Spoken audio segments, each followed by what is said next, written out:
ശ്രദ്ധിക്കുക, കേൾക്കുക, ചെവി കൊടുക്കുക. ഇന്ന് നമ്മുടെ ജീവിതത്തിൽ അന്യമായിക്കൊണ്ടിരിക്കുന്ന ഒരു വലിയൊരു പ്രക്രിയയാണത്.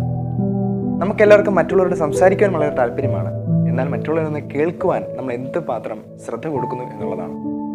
പലപ്പോഴും പല മനുഷ്യരുടെയും പ്രശ്നങ്ങൾ ഒന്ന് കേട്ട് കഴിഞ്ഞാൽ മാഞ്ഞു പോകുന്നതാവാം. LISTEN, ലിസൺ, ഇംഗ്ലീഷിൽ നമ്മൾ ശ്രദ്ധയോടെ കേൾക്കുന്നതിനെ പറയുന്നൊരു വാക്കാണ്. ഈ സ്പെല്ലിംഗ് ഒന്ന് ചെറുതായിട്ടൊന്ന് മാറ്റി എഴുതി കഴിഞ്ഞാൽ LISTEN, സൈലൻറ്റ് എന്ന് പറയുന്നൊരു വാക്ക് നമുക്ക് കിട്ടും. മൗനം പാലിച്ചുകൊണ്ട് മറ്റുള്ളവരെ കേൾക്കുവാൻ നിങ്ങൾ അല്പസമയം ചെലവഴിക്കണം.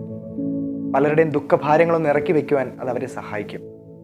അതോടുകൂടി അവർക്കൊരു മനസ്സമാധാനം കിട്ടുന്നുണ്ടെന്നുണ്ടെങ്കിൽ അതിൽ പരം സന്തോഷം നമുക്ക് മറ്റൊന്നുമില്ല. അതുകൊണ്ട് ഈ സംസാരിക്കുന്ന കാലയളവിൽ മറ്റുള്ളവരെ കേൾക്കുന്ന ഒരു മനുഷ്യനായി നിങ്ങൾ ഉയർന്നു വരുവാൻ ഈ നോയമ്പിൻ്റെ കാലഘട്ടത്തിൽ നിങ്ങൾ ശ്രദ്ധിക്കുക.